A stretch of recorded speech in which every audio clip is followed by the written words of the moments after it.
नमस्ते, शुभ प्रभात। दैनिक जागरण के महत्वपूर्ण खबर में आप सभी का स्वागत है। आज हम बात करेंगे दैनिक जागरण की कुछ महत्वपूर्ण खबरों के बारे में। साथ ही एक यूपीएससी जो पिछले विगत वर्ष पूछा गया प्रश्न है उस पर भी चर्चा करेंगे।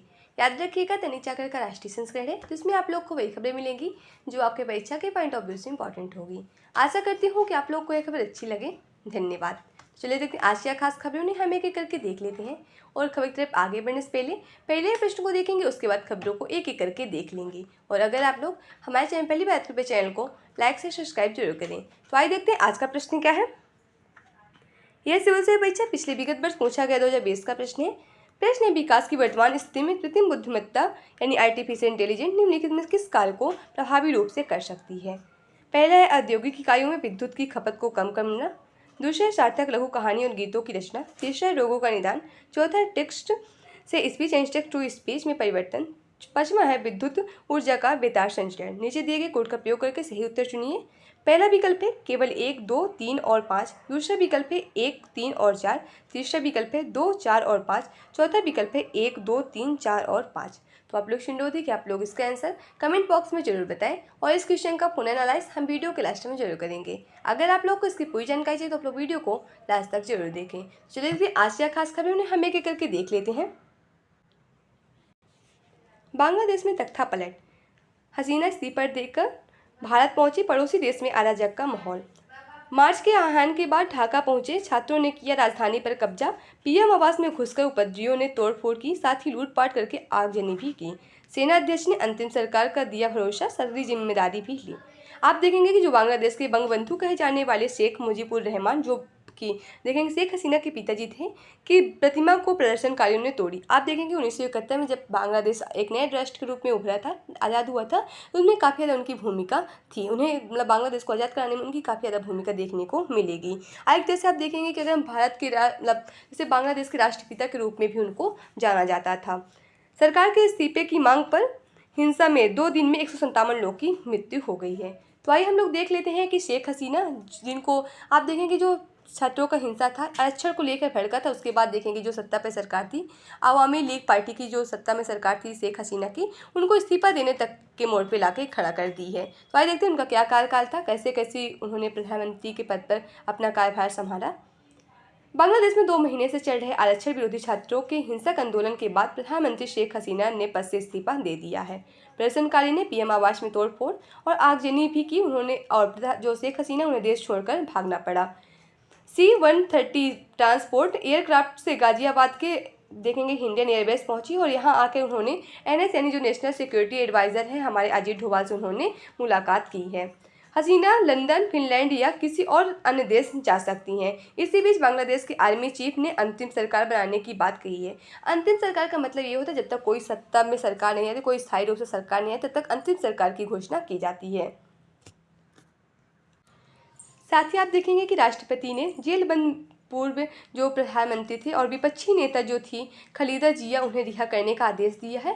उन्हें 2018 में भ्रष्टाचार से जुड़े मामले में 17 साल का कारावास की सजा सुनाई गई थी। भारत ने बांग्लादेश जाने वाली सारी जो ट्रेनें उनको रद्द कर दी है और साथ ही एयर इंडिया ने विमान सेवा सस्पेंड कर दी है। भारत बांग्लादेश 4000 किलोमीटर लंबा बॉर्डर सुरक्षा मतलब जो सीमा लगती है उसको साझा करती है 4000 किलोमीटर की। और अब अगर हम बात कर लें शेख हसीना के करियर की बात करें तो 23 जून 1996 में पहली बार प्रधानमंत्री बनी और 2001 से लेकर 2009 के विपक्ष की वो नेता रही हैं। 6 जनवरी 2009 को दूसरी बार प्रधानमंत्री चुनी गई और 14 में तीसरी बार प्रधानमंत्री बनी और 2019 में चौथी बार प्रधानमंत्री का पद संभाला। जनवरी 2024 में लगातार चौथी बार और कुल 5 बार प्रधानमंत्री बनी हैं। कुल 5 बार आप देखेंगे कि 1996 में भी ये बनी थी और लगातार आप देखेंगे कि 2009 के बाद लगातार चौथी बार प्रधानमंत्री बनी थी। और 5 अगस्त 2024 को रिजर्वेशन यानी आरक्षण के चलते देश में उठे आंदोलन की वजह से पीएम ने अपने पद से इस्तीफा दे दिया है। तो पूरा ये घटनाक्रम था, या अगर हम इनके पूरे घटनाक्रम की बात करें तो और अगर अब हम बात कर लें इनके इस्तीफे की वजह की, तो आप देखेंगे बांग्लादेश में 56% आरक्षण के विरोध में 1 जुलाई से 15 जुलाई को हिंसक हो गया था। तब हिंसक हो, इसमें से देखें 200 से ज़्यादा लोग मारे गए। 21 जुलाई को सुप्रीम कोर्ट ने आरक्षण को 56% से घटाकर 7% कर दिया था। 7 अगस्त को हजारों लोग ने हसीना के इस्तीफे की मांग को लेकर प्रदर्शन किया। एक ही दिन में 57 लोग मारे गए और पीएम ने एक प्रेस कॉन्फ्रेंस में कही थी कि जो हिंसा कर रहे हैं वो छात्र नहीं बल्कि आतंकी हैं।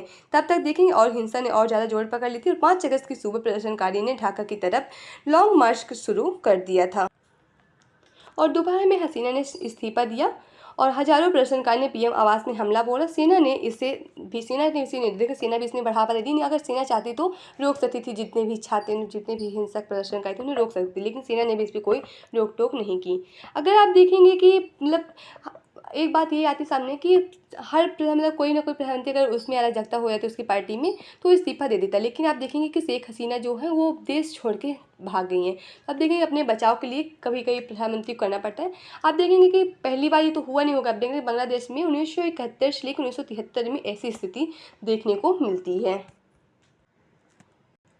जब देखेंगे कि शेख हसीना के जो पिता थे शेख मुजीबुर रहमान, उन्होंने सत्ता संभाली थी, तब देखेंगे कोई एक तरफा शासन करना चाहते थे, काफ़ी ज़्यादा उसमें अराजकता होती थी। तब उनके परिवार के सारे जितने भी मेंबर थे सभी को मार दिया गया था शेख मुजीबुर रहमान की। केवल 2 लोग बचे थे, एक शेख हसीना, दूसरी उनकी जो बहन थी रेहाना, शेख रेहाना। यही दोनों बचे थे। ये लोग इसलिए बचे थे क्योंकि जर्मनी में पढ़ाई करे थे। उस समय ये दोनों बच गए तो बाकी सभी उनके पूरे परिवार को मार दिया गया था। उसी से डरते हुए आप देखेंगे कि उनको लगा कि ये हिंसा फिर से घट सकती है, कि उसी तरह हमारा फिर से परिवार पूरा नष्ट हो सकता है, इसीलिए उन्होंने अपना देश से छोड़ के वापस चली गई हैं। अभी कहाँ जा सकती है, अभी इसके बारे में पूरी जानकारी आपको मिल जाएगी आगे खबरों में। अमेरिका में मंदी की आहट से सेंसेक्स 2222 अंक लुढ़का और देखेंगे कि 79,000 से नीचे गिरकर 78,759 पर बंद हुआ बीसीआई और 662 अंक की गिरावट से 24,055 के स्तर पर बंद हुआ एनएसई निफ्टी। अब देखेंगे कि अमेरिका में अगर ये होती है कोई भी स्थिति, मतलब वहाँ की मंदी होती है चाहे जापान में, तो देखेंगे कि काफ़ी ज़्यादा भारत को भी नुकसान होगा। देखेंगे कि भारत की अर्थव्यवस्था में काफ़ी ज़्यादा अमेरिका और जापान से जुड़ी हुई, क्योंकि देखेंगे कि भारत के बहुत से लोग रोज़गार के लिए कामकाज के लिए अमेरिका में जाके बसे हुए हैं। इससे पहले भी सेंसेक्स में भारी गिरावट देखेंगे जब प्रधानमंत्री नरेंद्र मोदी देखेंगे जब 28वीं लोकसभा के चुनाव का परिणाम जारी हुआ था, तब भी यह सेंसेक्स नीचे लुढ़का था। अमेरिका में मंदी के आशंका के चलते सोमवार को सेंसेक्स में 2.74 और निफ्टी में 2.68 की गिरावट रही। शेयर बाजार में बिकवाली से निवेशकों पंजी में 16 लाख करोड़ रुपए घट गई है और 5 अगर बीएसई ने बॉम्बे स्टॉक एक्सचेंज पर देखेंगे लिस्टेड कंपनियों का ओवरऑल मार्केट कैप देखेंगे 441 रुपये करोड़ हो गया है और शुक्रवार को यह लगभग 457 लाख करोड़ था। इससे पहले लोकसभा का चुनाव के नतीजे वाले दिन भी 4 जून को यानी सेंसेक्स का देखेंगे 4,389 अंक यानी 5.74% की गिरावट के साथ 72,079 के पार बंद हुआ था। एक्सपर्ट के मुताबिक यूएस की जो जॉब ग्रोथ रेट है काफ़ी स्लो रही है, इससे मंदी की आशंका बढ़ रही है। देश चैम्बर बन गए हैं कोचिंग सेंटर। सुप्रीम कोर्ट का एक अभी देखने स्टेटमेंट आया है कि दिल्ली के कोचिंग सेंटर में 3 छात्रों की मौत मामले में शीर्ष कोर्ट ने लिया स्वतः संज्ञान। कहा यह घटना आँख खोलने वाली है, कोचिंग सेंटर छात्रों की जिंदगी से कर रहे हैं खिलवाड़।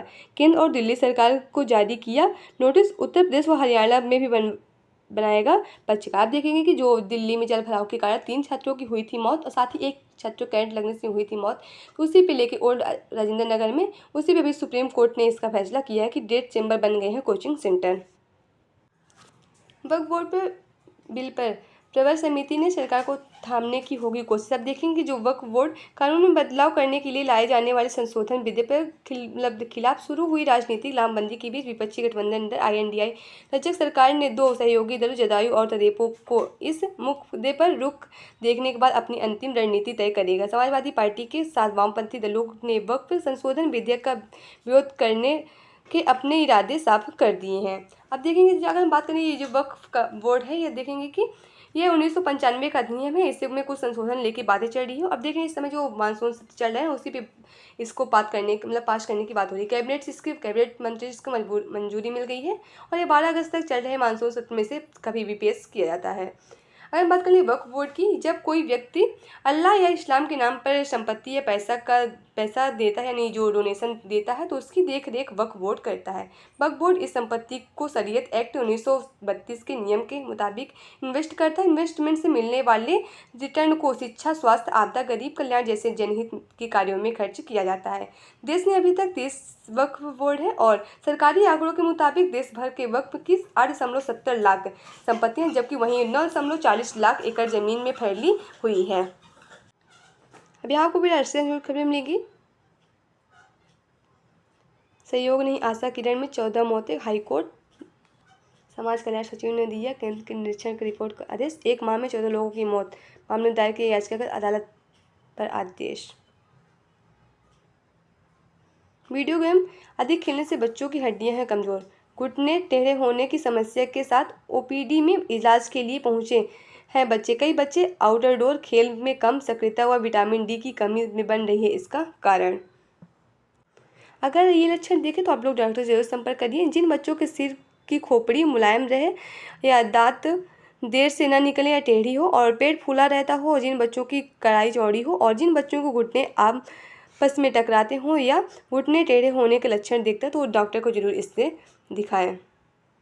देखिए आजकल के बच्चे क्या होते हैं कि मतलब फ़ोन का ज़माना आ गया तो सारे बच्चे फ़ोन पे लगे थे, ना कि वो बाहर आते हैं, बाहर खेलने से काफ़ी ज़्यादा कतराते रहते हैं। उसी पे लेके इन पे बात कही गई है। खेल कूद सिर्फ पेशेवर खिलाड़ी और एथलीट्स बनने के लिए ज़रूरी नहीं है, बल्कि हड्डियों और मांसपेशियों के विकास के लिए भी मजबूती के लिए ज़रूरी है। बातचीत से हल होगा किसानों का मसला, शिवराज सिंह चौहान का देखें कृषि मंत्री। राजनीतिक दलों से अपील की कि वो किसानों को वोट बैंक न समझे, केंद्र और राज्य सरकारों को सहयोग के बिना नहीं काम कर सकती है। हरियाणा की सभी फसलों को एमएसपी पर खरीदे के फैसले पर कैबिनेट की लगी मोहर। आप देखेंगे 24 फसलों को एमएसपी खरीदने की घोषणा की थी और अगले दिन ही सोमवार को राज्य कैबिनेट ने इस पर मुहर लगा दी है। इससे पहले देखिए 14 फसलें पहले से खरीदी जा रही थी और अभी 12 फसलों को और इसमें दे दी गई है मंजूरी। 10 फसलों को और न्यूनतम समर्थन मूल्य खरीदने की घोषणा की थी। न्यूनतम समर्थन मूल्य देखेंगे कि वह न्यूनतम दर है जिस पर सरकारी एजेंसी किसानों के फसलें खरीदती है या बाजार के उतार चढ़ाव के बीच सुनिश्चित करती है कि किसानों को उनकी फसलों की उचित कीमत मिल सके। ओबीसी में शामिल जातियों को पिछड़ेपन के आग्रह से दे बंगाल सरकार। सुप्रीम कोर्ट ने कहा कि क्या जातियों को ओबीसी सूची में शामिल करने से पहले पिछड़ा वर्ग आयोग से परामर्श किया गया है, या कोर्ट ने राज्य सरकार को सोमवार तक जवाब दाखिल करने का कहा और इसमें से 16 अगस्त को फिर से सुनवाई की जाएगी। हम देख रहे हैं जो जातिवार जनगणना के लिए बात हो रही है ना कि जातिवार मुस्लिमों को शामिल करने वाले बंगाल में ममता बनर्जी सरकार ने सुप्रीम कोर्ट को आकर के लेकर सवाल पूछी थी। विधायक को पूरी राजनीति जुड़ी करनी देखेंगे कि जम्मू कश्मीर से 370 धारा हट गए तो 5 साल पूरे हो गए हैं, उसी पे लेके बातें चीती चली। और देखें इस बार जम्मू कश्मीर में विधानसभा का चुनाव भी देखने को मिल सकता है। ये आप लोग का संपादकीय पात्र है। आज का जो आर्टिकल लिखा है आप देखेंगे कि जम्मू कश्मीर के बारे में ही लिखा है, जो 370 और 35(1) को मुक्त दिलाए हुए पूरे 5 वर्ष हो गए हैं और इस ऐतिहासिक परिवर्तन के बाद जम्मू कश्मीर में परिवेश आए गुणात्मक परिवर्तन ने वहां अलगाववाद से दरकिनार कर विकास एवं रोजगार से जुड़ी संभावना जगाई है। परिवारवादी राजनीति की हैसियत पर ढकेल कर नया विकासोन्मुख नेतृत्व खड़ा हो गया। लोकसभा चुनाव में देखेंगे काफ़ी ज़्यादा भागीदारी जम्मू कश्मीर के लोगों ने दिखाई है। साथ ही आप देखेंगे विधानसभा चुनाव में भी अगर ऐसा हुआ तो यही माना जाएगा कश्मीरी जनमानस ने भारत के साथ अपने भविष्य को जोड़कर आगे बढ़ने का निर्णय ले लिया है। स्वाभाविक है कि राज्य में सकारात्मक बदलाव पाकिस्तान को राश नहीं आएगा। आप देखेंगे कि अभी हाल ही में कुछ दिन पहले जम्मू के कुछ क्षेत्र में भी काफ़ी ज़्यादा आतंकी घटना घटी थी। और आप देखेंगे साथ ही भारतीय जो सीमा के इतने भीतर जो आकर आक्रमण से स्पष्ट है कि आतंकी उच्च स्तरीय प्रशिक्षित हैं और भारत सरकार ने संज्ञान लेते हुए बीएफएस के जो उच्च अधिकारियों को हटा दिया है। चूँकि जम्मू कश्मीर अब कोई अंतर्राष्ट्रीय मुद्दा नहीं रहा, इसलिए पाकिस्तान का उद्देश्य इसे किसी भी तरह से अंतर्राष्ट्रीय परिदृश्य के नए सिरे से उभारने का। अब देखिए पाकिस्तान कभी ना कभी किसी जो अंतर्राष्ट्रीय संगठन है, संस्था है, उनमें पाकिस्तान जम्मू कश्मीर के मुद्दे को लेकर बात हमेशा करता रहता है कि जो विवाद तो चल रहा था मतलब पाकिस्तान का हिस्सा है। आप देखेंगे कि 1948 में पीओके में कब्जा कर लेते ना पाकिस्तान, पाक ऑक्युपाइड कश्मीर, उसी पे लेके आज का आर्टिकल लिखा। और ये आर्टिकल देखें पूर्व प्रशासनिक जो एवं सैन्य अधिकारी के द्वारा लिखा गया है, तो इसे आप लोग देख सकते हैं, ज़्यादा इंपॉर्टेंट तो है नहीं, कैप्टन आर विक्रम सिंह के द्वारा लिखा गया है। सामाजिक न्याय को मिलेगा न्याय आयाम। पिछले दिन सुप्रीम कोर्ट ने एक ऐतिहासिक फैसला सुना था। उसने एक प्रकार के आरक्षण के भीतर आरक्षण, या देखेंगे कि आरक्षण के अंदर जो आरक्षण कोटे के अंदर कोटे की बात की गई थी, साथ ही SC ST वर्ग के आरक्षण में क्रीमी लेयर को चिन्हित कर बाहर किए जाने की जरूरत पर बल दिया था। मतलब उनका कहना था कि आप जब किसी को आरक्षण है तो फिर पहले पता करें उसके परिवार की स्थिति क्या है, मतलब आर्थिक स्थिति क्या है। और अब SC ST वर्ग को ज़्यादा जरूरतमंद जातियों को आरक्षण देने का लाभ के लिए राज्य उनका उपवर्गीकरण कर सकते हैं। इससे SC ST वर्ग को जो जातियां अपने वर्ग से ज़्यादा पिछड़ी रह गई हैं अब उन्हें शिक्षा और सरकारी नौकरियों को अधिक प्राथमिकता दी जा सकती है। अब देखेंगे कि OBC और ST SC जो जाति है उसमें कई सारे वर्ग होते हैं, जैसे A कैटेगरी होगी, B कैटेगरी होगी, C कैटेगरी होगी, D कैटेगरी होगी। तो AB जो कैटेगरी है उन्हें काफ़ी ज़्यादा जो लाभ मिल सकता है, लेकिन जो C और D कैटेगरी के लोग हैं उन्हें काफ़ी मतलब जो सरकार की तरफ से जो सरकारी योजनाएं लाती हैं उनका जो लाभ उन्हें नहीं मिल सकता। इसीलिए सुप्रीम कोर्ट की तरफ से भी ये आदेश आया है कि वो जो आने वाले समय में उन लोगों के लिए भी उन्हें और सुविधा देने के लिए ये बात कही है। 2 दिन में 19.76 लाख करोड़ रुपए घटी निवेशकों की संपत्ति। BCE का पूंजीकरण इस गिरावट के बाद 441.46 लाख करोड़ रुपए पर आया। कच्चा तेल 8 महीने के नीचे स्लिप है। और देखेंगे इसके कई सारे कारण भी देखे जा सकते हैं। एक तो देखिए कि अमेरिका और जापान की जो आर्थिक मंदी है उसके कारण जो आशंका जताई जा रही है। दूसरा आप देखेंगे जो इस समय पश्चिम एशिया में चल रहे हैं, एशिया जो इजराइल और ईरान का है, तो आप देखेंगे कि भारत का जो तेल का पूरा है तो जो मिडिल ईस्ट में स्थित कंट्री है उन्हीं से वहाँ से पूरा व्यापार किया जाता है। साथ ही आप देखेंगे कि रूस यूक्रेन का युद्ध हो गया, उसमें भी काफ़ी ज़्यादा इसके अनुमान लगाया जा सकता है। इधर आपको अंतर्राष्ट्रीय जुड़ी खबर मिलेंगी। द्विपक्षीय संबंधों को और मजबूत करने फिजी पहुंची हमारी राष्ट्रपति द्रौपदी मुर्मू। और ये जो संबंध का मुख्य जो उद्देश्य है ये है कि द्विपक्षीय संबंधों का जो मजबूत करना है। और राष्ट्रपति द्रौपदी मुर्मू फिजी के राष्ट्रपति निमंत्रण पर 5 से 7 अगस्त तक वहाँ रहेंगी। यह किसी भारतीय राष्ट्राध्यक्ष की द्विपक्षीय देश की पहली यात्रा मानी गई।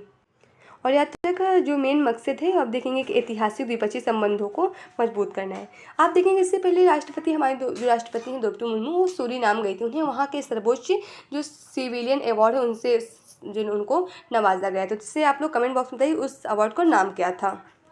ब्रिटेन प्रधानमंत्री कियर स्टारमर ने कहा दंगाई से सख्ती से निपटेंगे। आप देख रहे हैं कि इस समय ब्रिटेन में काफ़ी ज़्यादा हिंसा चल रही है। मतलब डांस करते हुए 2 छात्रों की मौत, 3 बच्चों की जो मौत हो गई थी और अन्य घायल हुए थे। इसी को लेकर इंटरनेट पर अफवाह फैलाई जा रही है कि आरोपित अवंडा का एक यहाँ शरण लेना चाहता है, उसी भी जाता है, वहाँ भी हिंसा चल रही है। पश्चिम एशिया में तनाव बढ़ने के लिए इसराइल को देंगे सजा। ईरान का देखने की जो हमास के इस्माइल हनिया की जो मृत्यु हुई है, राजनीतिक जो प्रमुख थे, उन्हीं पे लेके काफ़ी ज़्यादा पश्चिम एशिया में भी युद्ध की स्थिति काफ़ी ज़्यादा देखने को मिल सकती है। आप देखेंगे ईरान डायरेक्ट तो इसराइल में हमला कर नहीं सकता, क्योंकि आप देखेंगे कि बीच में सऊदी अरब फंसता है, इराक फंसता है। तो आप देखेंगे जो इसके संगठन जो देखेंगे चाहे हमास हो गया, जो लेबनान में हिजबुल्ला हो गया, ये सारे जो ईरान के द्वारा जिनको फंड दिया काफ़ी बड़ी मात्रा में फंड दिया था, तिन्हीं पर शुरुआत हो सकती है।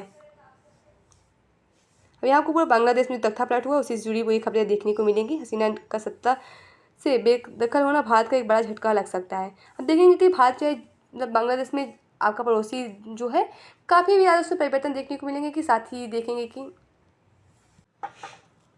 पाक की मदद से चल रहे भारतीय विरोधी कट्टरपंथी दुकान बंद कराई गई थी। और कॉक्स बाजार में छिप कर रहे असम के आतंकवादियों को भी कराया गया था सफाया। दक्षिण एशिया में भारत की सबसे विस्तार विश्व वस्त जो सरकार हो गई है, मतलब सरकार की हो गई है विदाई। अब देखिए जो बांग्लादेश सरकार है वहाँ की जो आर्थिक स्थिति है भारत से काफ़ी अच्छी देखने को मिलती है। क्योंकि लेकिन भारत और बांग्लादेश है तो साथ दोनों साथ है, लेकिन भारत में जनसंख्या काफ़ी ज़्यादा है और बांग्लादेश में जनसंख्या कम है, लेकिन जो बांग्लादेश की आर्थिक स्थिति अच्छी देखने को मिलती है, लेकिन फिर भी तख्ता पलट हो गया है। तो उसी पे लेके आज का पूरा यहाँ पर देखिए आपको खबरें देखने को मिलेंगी। यहाँ भी आपको खेल जुड़ी खबरें मिलेंगी। इसमें वो पेरिस ओलंपिक चल रहा है। यहाँ आपको परीक्षा के पॉइंट ऑफ व्यू से चैनल से जुड़ी खबर, जिसे आप लोग जरूर पढ़िए। अमेरिका में जापान के हिरोशिमा पर गिराया गया पहला परमाणु बम। द्वितीय विश्व युद्ध के दौरान 1945 में आज ही अमेरिका ने जापान के हिरोशिमा पर पहला परमाणु बम गिराया था। इससे लगभग देखेंगे 1.5 लाख लोगों की मौत हो गई थी और इसके 3 दिन बाद ही नागासाकी पर दूसरा परमाणु बम गिराए जाने के बाद जापान ने आत्मसमर्पण कर दिया था। पहले जो नाम था लिटिल बॉय नाम था, और जो 6 अगस्त को था, जो दूसरा गिराया गया था 9 अगस्त को, उसका नाम फैट मैन था। तो इसे भी आप लोग याद रखिए, क्योंकि कभी कभी कॉम्पिटिटिव एग्जाम इसका नाम पूछ लेता है। इंग्लिश चैनल तैरकर पार करने वाली पहली महिला बनी गायट्रूड।